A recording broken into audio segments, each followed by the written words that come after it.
तीसरा बाब उसकी तीसरी आयत, नए सिरे से पैदा होना, जो आज तिलावत भी की गई है, ये भी नई पैदाइश है, लेकिन लफ्ज दूसरा इस्तेमाल किया गया है, नए सिरे से पैदा होना। तीसरा हवाला लिखे मुकद्दस यूहन्ना की इंजील, उसका पहला बाब, उसकी 13वीं आयत, the gospel of John chapter number 1, उसकी 13वीं आयत, वर्स 13, जहां पर लिखा है खुदा से पैदा होना। एक है इंसान से पैदा होना, जैसे आप और मैं पैदा हुए हैं, एक है खुदा से पैदा होना, ये भी उर्दू का लफ्ज है, लेकिन मतलब इसका ये नहीं है कि खुदा से कोई बंदा नीचे आएगा पैदा होकर, नहीं, खुदा से पैदा होने का मतलब है नई पैदाइश। ठीक है जी। उसके बाद लफ्ज इस्तेमाल किया गया है इफ्सियों, उसका दूसरा बाब, उसकी पहली 5 आयतों के अंदर एक लफ्ज इस्तेमाल हुआ है जिंदा किया जाना, ये भी नई पैदाइश है। जिंदा किया जाना ये भी नई पैदाइश है। पांचवा जो लफ्ज है आखिरी, वो है तितस, उसका तीसरा बाब, उसकी 5वीं आयत के अंदर एक लफ्ज इस्तेमाल किया गया है नया बनाना या नया बनाने। ये जो नया बनाने के लिए जो लफ्ज इस्तेमाल हुआ है, वो उसका भी जो तफसीर है वो होती है मतलब नई पैदाइश। तो आप देखें कि ये कुछ हवाला जात हैं जो टाइम को सामने रखते हुए आपके सामने बयान किए गए। जब आप बाइबल मुकद्दस पढ़ते हैं तो आपको जब भी इन अल्फाजों को सुनने को मिले तो वहां से समझ जाइएगा, या नया मखलूक भी एक लफ्ज है, उसका मतलब ये है कि नया, नए सिरे से पैदा होना। तो अजीजों, आपने देखा कि ये अल्फाज अगर आपके सामने है तो यहाँ से आप बिल्कुल समझ जाएं, बिल्कुल आप इसको सीख जाएं कि ये नई पैदाइश के बारे में बात हो रही है।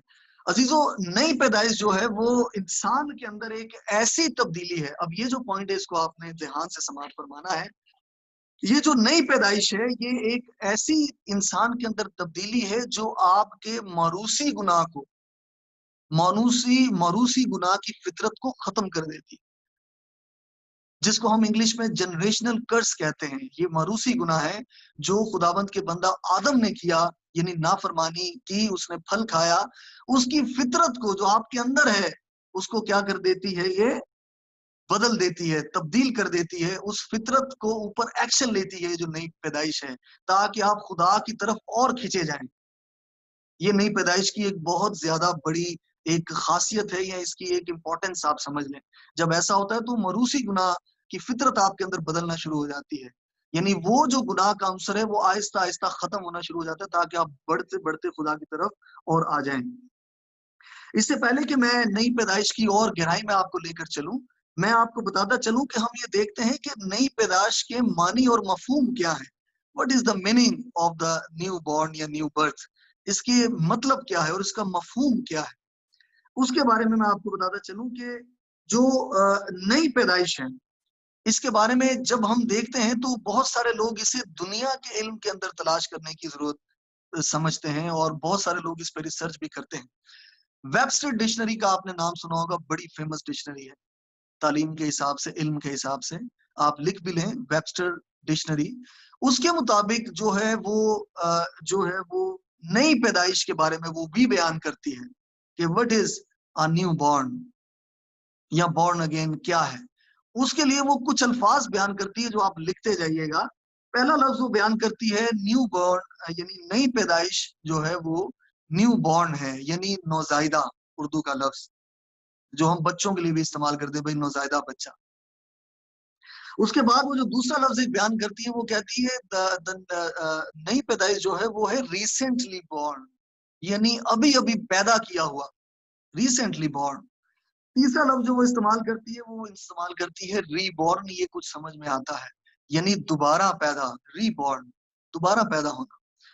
और एक लफ्ज इस्तेमाल करती है, वो बयान करती है रिसेंटली बॉर्न इन्फेंट, यानी अभी अभी पैदा किया हुआ नौजायदा बच्चा। ये वेबस्टर डिक्शनरी डेफिनेशन बयान कर रही है किसकी, नई पैदाइश के बारे में। लेकिन अजीजों, जब हम इन चीजों को देखते हैं तो हमें नजर आता है कि बाइबल मुकद्दस जो बयान करती है ये वो चीज बयान नहीं कर ली, इसलिए हमें जो दुनिया का इल्म है उससे हमारी नई पैदाइश की बहैसियत मसीही हमारी तसल्ली नहीं होती।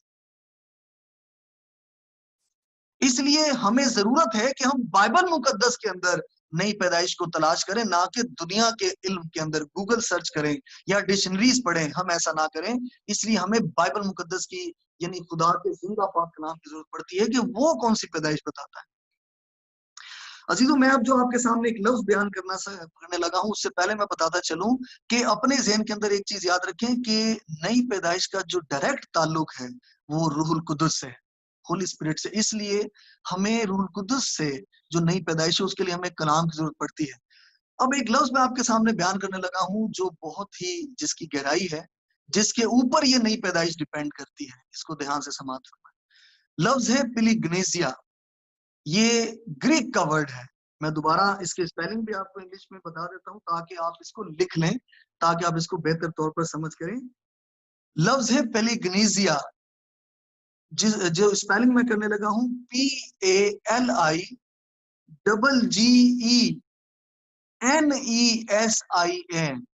पेलिग्नेसिया एक लफ्ज है जो कंपाउंड ग्रीक वर्ड है, जो दो लफ्जों से मिलकर बना है। एक है पैलिन और एक है जेनेसिस। पैलिन, जेनेसिस। पेलिग्नेसिया दो ग्रीक यानी यूनानी लफ्जों से मिलकर बना है, जिसमें असल में बाइबल लिखी गई वो जुबान में मैं आपसे बात कर रहा हूं। पेलिग्नेसिया एक है पैलिन, जिसका मतलब है दोबारा, और एक है जेनेसिस, जिसका मतलब है पैदाइश, जिसको हम कहते हैं पैलिन जेनेसिस, यानी इकट्ठा लफ्ज है पेलिग्नेसिया। अब जब हम पेलिग्नेसिया को तोड़ते हैं, जैसे मैंने आपको पहले भी बयान किया, पैलिन दोबारा यानी अगेन, और जेनेसिस पैदाइश, बर्थ। अब ये जो पेलिग्नेसिया है, इसके लिए जो इंग्लिश वर्ड दिया इंग्लिश डिक्शनरीज के अंदर, इस ग्रीक वर्ड को, जो बाइबल का वर्ड है पेलिग्नेसिया, इसके लिए जो इंग्लिश वर्ड दिया वो इन्होंने रीजनरेशन दिया। REGENERATION, regeneration. रीजनरेशन का जो लफ्ज है इंग्लिश के अंदर, वो डायरेक्टली रिलेट करता है ग्रीक के वर्ड के साथ जो पेलिग्नेसिया है, यानी पैलिन जेनेसिस, दोबारा पैदाइश, और इंग्लिश के अंदर रीजनरेशन। जब हम रीजनरेशन को मजीद उसकी डेफिनेशन को देखते हैं, तो रीजनरेशन की डेफिनेशन बयान की गई है, आ स्पिरिचुअल बर्थ, आ स्पिरिचुअल रीबर्थ, यानी रूहानी तौर पर आपकी दोबारा पैदाइश। ये रीजनरेशन की डेफिनेशन मैं बयान कर रहा हूं। और दूसरा इसका पॉइंट बयान किया जाता है आ बीइंग रीन्यूड, जिसको कहा जाता है तजदीद, उर्दू का वर्ड है, जो नए सिरे से पैदा होना या नए सिरे से काम का शुरू किया जाना। अब जो मैं बयान करने लगा हूं, ध्यान से समाप्त फरमाएं। पैलिन पेलिग्नेसिया, पैलिन जेनेसिस, दोबारा पैदाइश, ये ग्रीक का वर्ड है जो बाइबल मुकद्दस के अंदर आया है, जिसको अंग्रेजी के अंदर ट्रांसलेट किया गया रीजनरेशन। जब हम रीजनरेशन के डेफिनेशन पर जाते हैं तो a spiritual rebirth, first point, and the second point is a being renewed, यानी तजदीद, जिसका मतलब होता है नए सिरे से काम का शुरू किया जाना। अब आपको समझ में आ गया होगा कि पैलिन जेनेसिस यानी पेलिग्नेसिया जो वर्ड है, उसका मतलब है रूहानी तौर पर दोबारा पैदा होना, और तजदीद बीइंग रिन्यूड यानी नए सिरे से, दोबारा से नए सिरे से आपके जिस्म के अंदर काम शुरू हो जाना। ये इसके दो मतलब आ रहे हैं सामने जो बाइबल मुकद्दस बयान करती है। और मैं समझता हूं कि ये बड़ी कमाल की चीज बाइबल मुकद्दस ने बयान की, एक ग्रीक का वर्ड जिसमें असल में बाइबल लिखेगी पेलिग्नेसिया, दोबारा पैदाइश, स्पिरिचुअल रीबर्थ, बीइंग रिन्यूड यानी तजदीद। इस पर आकर मैं समझता हूं कि हमें सब चीजें समझ में आ जानी चाहिए कि खुदा जो कहता है, या जो नई पैदाइश खुदा की तरफ से होती है, वो आपकी स्पिरिचुअल रीबर्थ होती है, और नए सिरे से आपके जिस्म के अंदर क्या हो जाता है, काम शुरू हो जाता है। अजीजों, एक बात याद रखिएगा जो मैं आपके सामने बयान करने लगा हूं। वजह यह है कि ये जो स्पिरिचुअल रीबर्थ है, इसका डायरेक्टली ताल्लुक जाकर रेकंसिलिएशन से होता है, जिसको उर्दू के अंदर लफ्ज आया है मेल मिलाप, रेकंसिलिएशन, द डॉक्ट्रिन ऑफ रिकंसिलिएशन। यानी रिकंसिलिएशन का मतलब होता है दोबारा मिलाप या मेल मिलाप। ये आपकी जो नई पैदाइश है, ये डायरेक्ट जाके मिल जाती है रेकंसिलिएशन से, दोबारा मिलाप से। और वो कौन सा वाला मिलाप है? जो आदम का जाकर टूट गया था खुदा के साथ, उसकी रूहानी और जिस्मानी मौत फिर वाकया हुई। जब हम नई पैदाइश हमारी होती है तो हमारा मेल मिलाप वापस खुदा के साथ कायम हो जाता है। ہم دوبارہ خدا کے ساتھ ہماری رفاقت جا کر قائم ہو جاتی ہے. ہماری جب اسپرچل برتھ ہوتی ہے, ری بورن ہم ہو جاتے ہیں, روحانی پیدائش. ہم جب ان سب چیزوں کو دیکھتے ہیں تو ہمیں ایک فکر ہونے لگتی ہے, وہ یہ ہونے لگتی ہے کہ اگر ہمارا رابطہ نہیں ہے اور ری بورن سے ہمارا رابطہ ہوگا, ہم جب دوبارہ پیدا ہوں گے تو ہمارا رابطہ خدا کے ساتھ میل ملاپ ہمارا ہو جائے گا خداوند یسوع مسیح کے وسیلے سے. اور وہ کیسے ہوگا عزیزو؟ آپ سب جانتے ہیں کہ بائبل مقدس میں ایک بڑی خوبصورت آیت آئی ہے, کہ بائبل مقدس کی بڑی پیاری آیت ہے کہ ہم سب نے گناہ کیا اور خدا کے جلال سے محروم ہیں. میں بتاتا چلوں, رومیو اس کا 6 باب اس کی 23ویں آیت کے اندر بھی اس کا ذکر ملتا ہے, جو ہم نے گناہ کیا, اور 3 باب اور 23ویں آیت کے اندر بھی اس کا ہمیں ذکر ملتا ہے کہ سب نے گناہ کیا اور خدا کے جلال سے محروم ہیں. عزیزو, ہم خدا کے جلال سے محروم ہیں. وجہ یہ ہے کہ جو موروثی گناہ ہے, یعنی خدا آدم کا جو گناہ تھا وہ ہماری نسلوں کے اندر چلتا آ رہا ہے. جب ہم نئی پیدائش کے اندر جاتے ہیں تو جیسے میں نے بتایا کہ وہ جو جنریشنل کرس ہے, جو ہمارے اوپر ایک گناہ کا غلبہ ہے, وہ ختم ہو جاتا ہے نئی پیدائش کے اندر آ کر, اور ہم ایک نئی تخلیق بن جاتے ہیں. نئی پیدائش کے ذریعے سے ہم نیا مخلوق بن جاتے ہیں. اور عزیزو, وہ جو رشتہ خدا کا آدم کے ساتھ ٹوٹ گیا تھا گناہ کی وجہ سے, جو میرا بھی ٹوٹا ہے, آپ کا بھی ٹوٹا ہے, نئی پیدائش سے وہ بحال ہو جاتا ہے. اسپرچل ری برتھ سے وہ واپس جڑ جاتا ہے, اور اس کے اندر جو درمیانی کردار ادا کر رہا ہوتا ہے وہ خداوند یسوع مسیح ہے. وہ ہمارا میل ملاپ واپس, ریکنسیلیشن, میل ملاپ واپس خدا کے ساتھ کروا رہے ہوتے ہیں خداوند یسوع مسیح, جو درمیانی ہے ہو کر.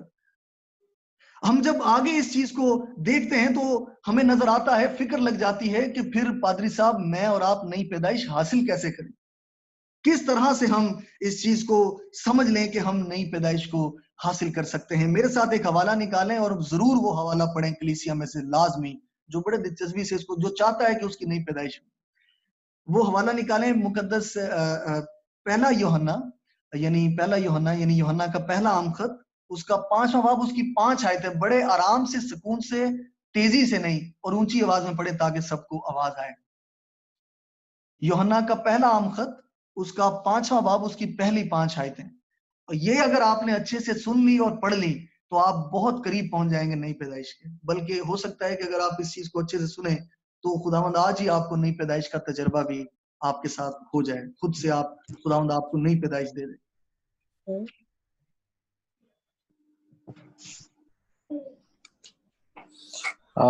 ہم پڑھتے ہیں یوحنا, پہلا یوحنا 5واں باب, پہلی 5 آیت پاسے جی. جی 5واں آیت بڑے آرام اور سکون سے اونچی آواز میں آرام سے پڑھے, دھیمے دھیمے, تاکہ سب سماعت فرمائیں. پہلی 5 آیات. جی پہلی 5 آیات. تو ہم خداوند کے زندہ کلام کو پڑھتے ہیں. جس کا یہ ایمان ہے کہ یسوع ہی مسیح ہے, وہ خدا سے پیدا ہوا ہے, اور جو کوئی والد سے محبت رکھتا ہے وہ اس کی اولاد سے بھی محبت رکھتا ہے. جب ہم خدا سے محبت رکھتے اور اس کے حکموں پر عمل کرتے ہیں تو اس سے معلوم ہو جاتا ہے کہ خدا کے فرزندوں سے بھی محبت رکھتے ہیں.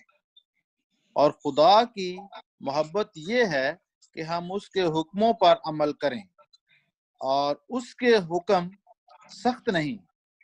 جو کوئی خدا سے پیدا ہوا ہے وہ دنیا پر غالب آتا ہے, اور وہ غلبہ جس سے دنیا مغلوب ہوئی ہے ہمارا ایمان ہے.